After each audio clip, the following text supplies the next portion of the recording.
Thoughts23 here, and today we have a brand new knife to show y'all, and we're going to go through my 6 favorite high-end steels.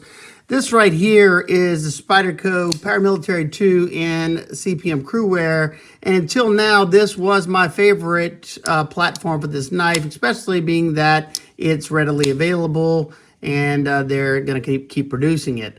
I love the way Cruwear gets really sticky sharp. It's a tough steel, and it's one of, it's not in the top 6 for me, but it's definitely a close runner up.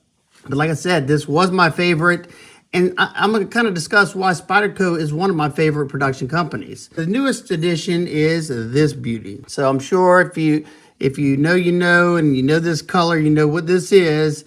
And you might want to start getting ready because these are starting to drop. This is the Paramilitary 2 in CPM 15V.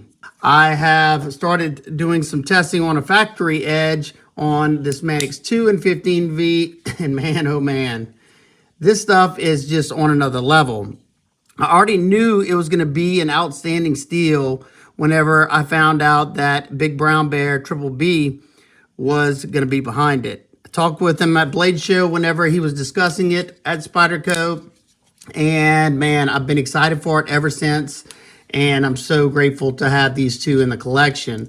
15V is like a freak of nature when it comes to steels because it has 14.5% vanadium. Vanadium's the hardest carbide, and it's what allows you to have that super high wear resistance on the steel. I'm no metallurgist, and I don't get into that part of it, but Big Brown Bear, he's one of those that just really talks over my head because he knows so much and he's so knowledgeable about it. You know, him and Laren Thomas are my two go-tos whenever I need some information on a steel. Big Brown Bear is such a humble guy, and I was so excited that he was able to land this type of collaboration with Spyderco. I think it's awesome, and that's why I love Spyderco so much, because they are willing to try this. And I don't think you understand that something with that much vanadium is so hard to work with, because the carbides are so hard. I can only imagine what it does to your tooling. So that's why these are done in very small batches, because it's just such a costly project. And not to mention, what if it didn't work out and they spent all that money on trying to produce, these high-end knives for us? They have showed and proven time and time again that they're not scared of a challenge when it comes to different steels, and they're definitely catering to the knife community.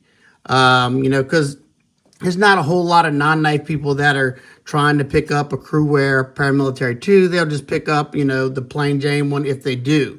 They're not going to spend that much on a knife anyway. So super cool to see.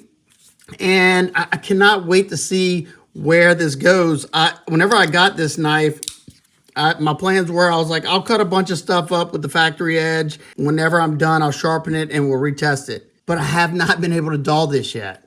And I will say, though, every time I use that, I do strop it, because I just want to see how long this factory edge will last. And so far, mine has lasted a good while. Still has a nice sticky edge. It had a hair whittling edge from factory. That's another thing that's always impressive with Spyderco. They usually give you out of box some of the sharpest knives, insanely sharp. Now, on the brand new PM2, I will say, they had some issues with this as well. The bevels are a little wonky on the left side. You can kind of see the chatter marks from the tooling.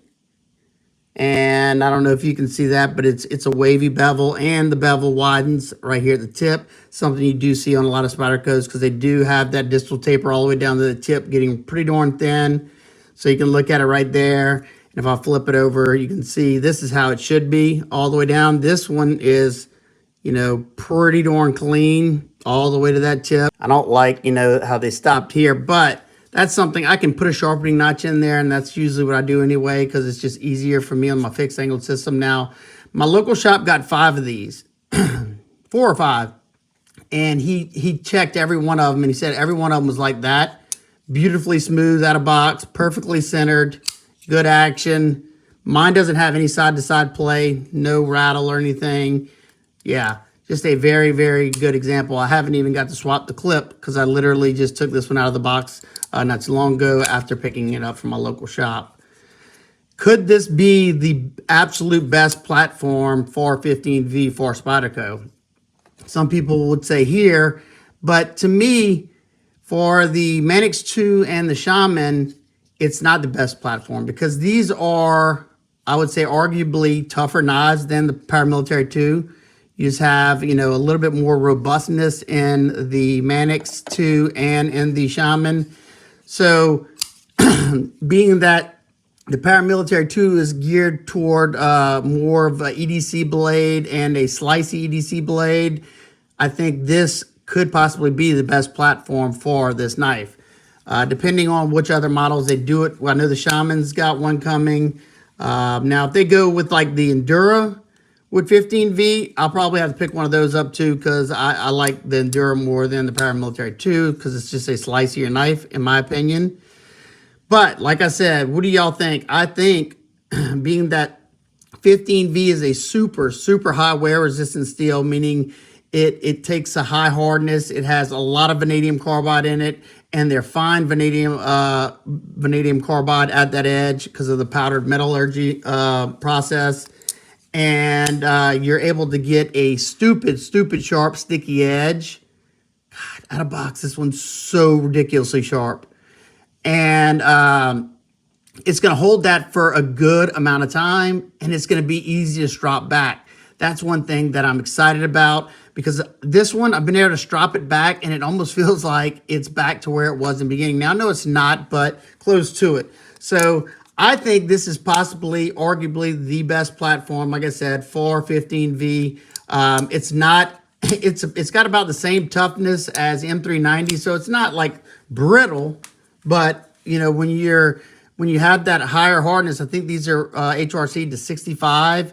So when you get up there, you start to step down on your hardness of the blade. So it's not a super tough blade, of course, but that's not why I bought it. I bought it for the insane edge retention. You know, I thought 10V was insane whenever I had my Spyderco Freedmare or whatever.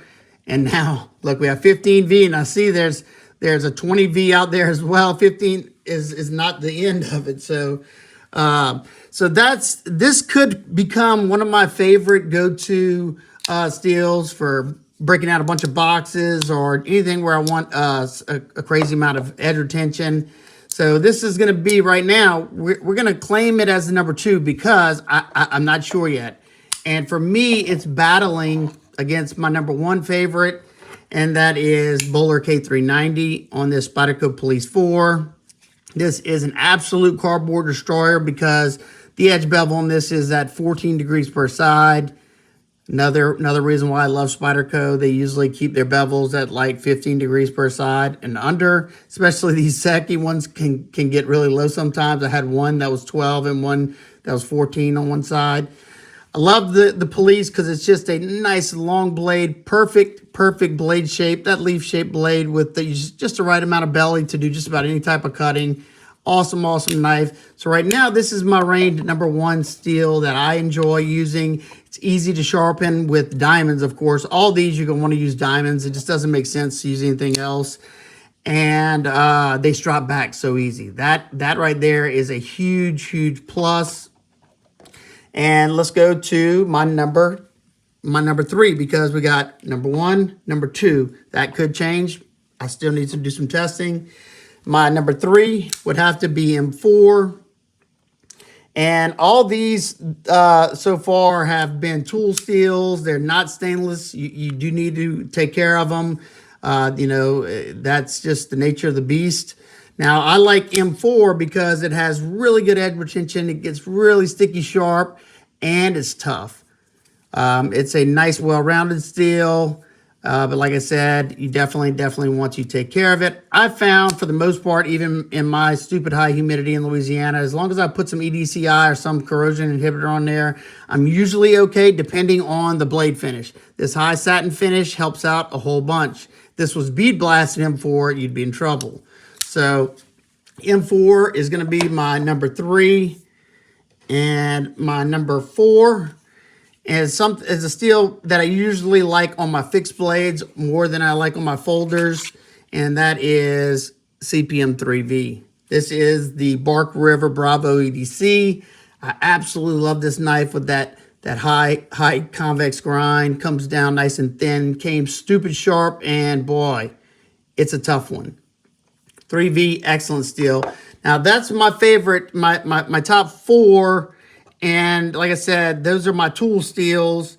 And you would think in Louisiana, I would lean toward, you know, the stainlesses. But I have 2 that, you know, compete with these all day, every day. And the first one is going to be on this Quiet Carry Waypoint. This is in Manix Super Clean, which is a nitrogen-based steel. So I pretty much don't have to worry about it rusting, because you have the nitrogen-based steel, you have titanium, you have an LC200N lock bar, which is not going to rust, marine-grade stainless on that pocket clip, titanium hardware, titanium thumb studs. So yeah, definitely not going to have to worry about this one. And I did a cut test on this the other day just to play around, and this thing blew me away on its edge retention. Absolutely amazing on the edge retention for Manix, and you know, it's a super high corrosion resistant steel. Love Manix Super Clean. I wish it was on more knives, but it's an expensive knife. I mean, expensive steel, exotic steel to work with. So I get it. You know, it's kind of costly. That's why these knives aren't cheap. And then last, you know, it goes back and forth. Sometimes it's my favorite, especially in the summertime. And it's still new to me, but I've tested, you know, several knives with it. And that is CPM Magnacut. It's just the best of all worlds. This is developed by Laren Thomas. And all these knives, including this one, only benefit from that steel when the heat treat is good. All these companies do an excellent job on heat treat. You know, Chris Reeve, I think, heat treats these to 63 to 64. That is outstanding. You know, they do a very, very good job. And you can always tell, especially after you've been sharpening for a while.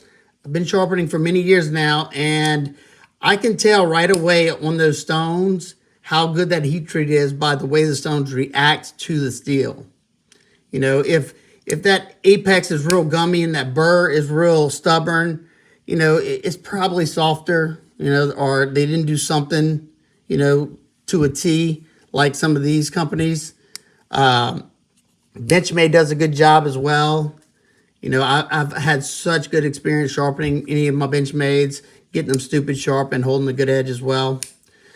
Magnacut. Magnacut is a freak of nature as well. It's got excellent corrosion resistance. Not as good as Manix or LC200N, but I have never, like, I've carried a blasted stone washed Magnacut blade in the summer, which any other steel besides, you know, something like this would have rusted in my pocket in Louisiana with that super high humidity. Absolutely no problem whatsoever. That is a huge win. It has excellent edge retention, good toughness, good corrosion resistance. I mean, what else can you ask for? So like I said, sometimes Magnacut's my reigning king. But I love these tool steels. You know, I love seeing companies push things to the limits. And all these knives are excellent choices. All the steels are excellent choices. Like I said, I still love steels like Cruwear. You know, I love it. I like M390. I like 20CV. But, you know, they're getting overplayed. You know, I like when you see something fresh. And I would love to hear down in the comments, what are your 3 favorite steels and why? Steels that you've done a lot of cutting with. You know, I enjoy 154 CM because it's such a well-balanced steel and it's so easy to maintain. It doesn't hold an edge as long as these, but it's an excellent steel. You know, you don't have to spend a lot of money to get a good blade steel these days. 14C is an excellent blade steel, you know, that will do the job for you, and it holds its edge for a considerable amount of time. You can't go wrong. Like I said, these are just the high-end blade steels that I enjoy a lot. And it's probably because I've gotten the most use out of these steels. I have a lot of knives in these steels, and they're usually the ones I go to and grab in my knife case whenever I got to do something that requires a lot of cutting, like, you know, tons of boxes to break down or packaging to open. You know, that just makes sense to me. So I cannot wait to hear what three steels are your favorite, why. And if you want, you can even tell me the knife it's on, that, you know, if you have a specific knife with that blade steel that you absolutely love, tell me why. I love hearing it. And it might give me some ideas on something else I need to try out. So I hope y'all enjoyed that video. Like I said, y'all better, if you're interested in a PM2 and 15V, you definitely need to keep your notifications on for some of these retailers, because they've been going super fast. I got lucky on this one because my local shop got 4 of them in. They were gone that day. I wasn't so lucky on this one. I had to buy it on the secondary market. Thankfully, I got it for a decent price, but, you know, that's just the way it goes.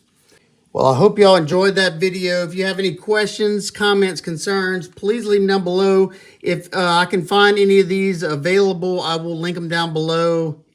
Maybe I might be able to find these 3, I don't know, or 4. If I can, and this one, I will put it down in the description. And I hope everybody's having an absolute amazing day. I will see y'all on the next one. Peace. Peace. Peace.